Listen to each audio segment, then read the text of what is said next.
Oggi abbiamo l'onore e il privilegio di essere in compagnia di Sua Eminenza Cardinale Beniamino Stella, che ama il territorio di Pieve di Soligo, ama il territorio del quartier del Piave e oggi è venuto qui a celebrare messa nel Duomo di Pieve di Soligo. Sua Eminenza, la prima domanda che le volevo fare è proprio legata a questo lungo lockdown che ha interessato tutti noi.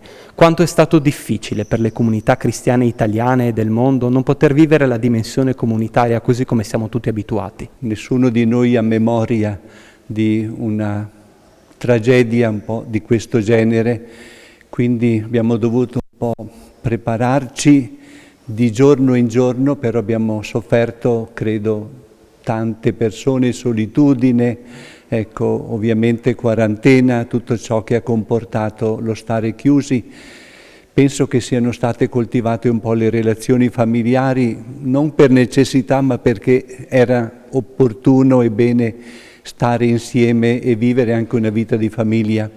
Immagino che dal punto di vista un po' economico, la nostra regione, soprattutto che è legata al tema del turismo, credo che ci siano tante precarietà e tanti problemi ancora da risolvere, però la nostra gente è gente che lavora, è gente che si rimbocca le maniche, che non aspetta aiuti, ecco, dalla casa madre, che potrebbe essere, indovinate voi, ma ciascuno si mette a fare e cerca le soluzioni. Questo è un po' il pregio della nostra gente.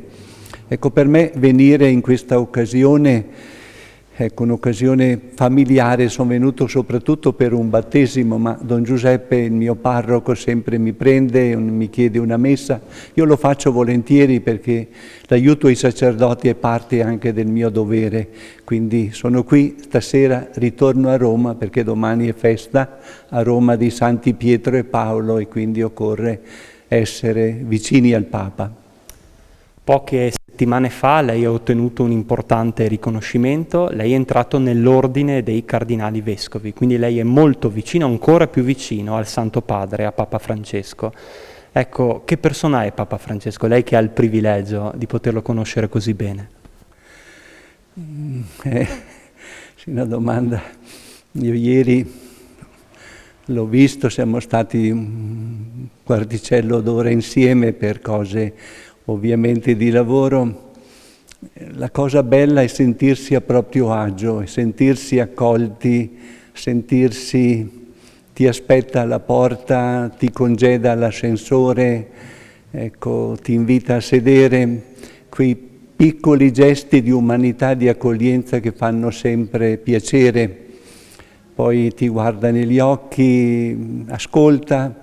Sono sempre degli incontri molto belli, molto cari, che incidono, ecco, nella vita. Io sono fortunato in questo senso, ecco, questo segno che il Papa mi ha dato, ecco, ai primi di maggio, mi pare, io l'ho chiamato una carezza del Papa, ecco, non è che comporti delle responsabilità o degli impegni particolari, però è un piccolo segno di affetto a cui io desidero corrispondere nel segno della fedeltà, del compimento del dovere, perché dobbiamo veramente sostenere il Papa. Ecco, anche per il Papa sono stati tempi difficili, tempi tuttora, perché lo sguardo del Papa è verso l'America Latina, che tuttora è sotto la presa di questo virus, quindi cerchiamo di sostenere il Papa, di incoraggiarlo perché non senta troppo il peso di questa tremenda croce, ecco, che anche per lui credo ha segnato un po' di sofferenza e di precarietà il suo stesso servizio, ovviamente.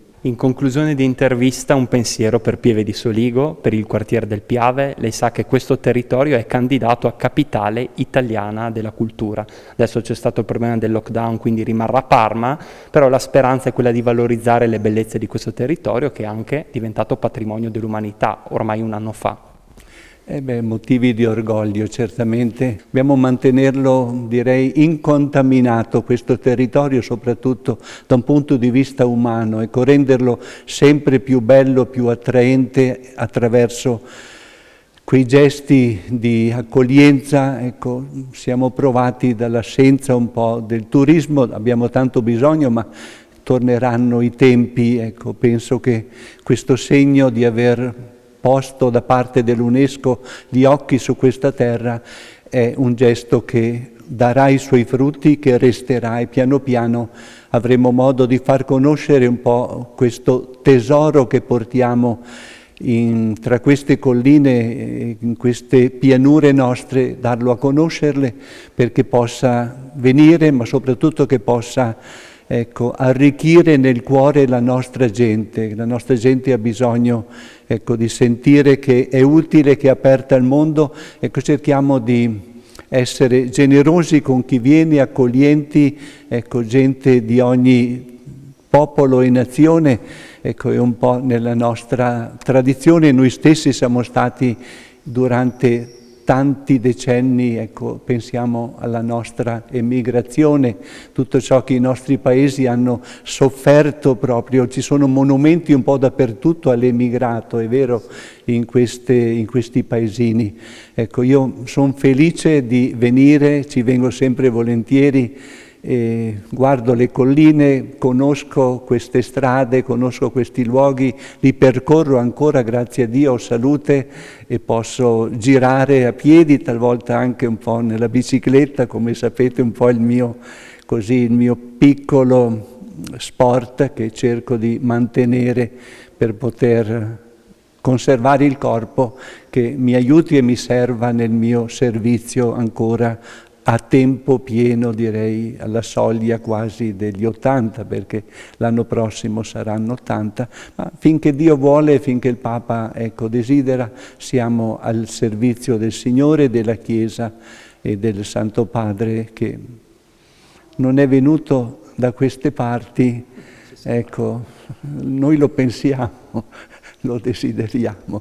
Ecco, auguri a voi per il vostro servizio, che possiate veramente mantenere, ecco, nel quartiere del Piave questa presenza amica, serena, che informa, che aiuta, che consola, che accoglie. Credo che siete una voce amica per tante persone, cercate veramente di aiutare la gente a sentirsi bene, talvolta a portare il sacrificio, a portare anche i pesi della vita. Ecco, chi ha in mano questi attrezzi può fare tanto del bene. Ecco, non dimenticatelo, che sono strumenti che possono diffondere non solo notizie, ma soprattutto bontà ed umanità.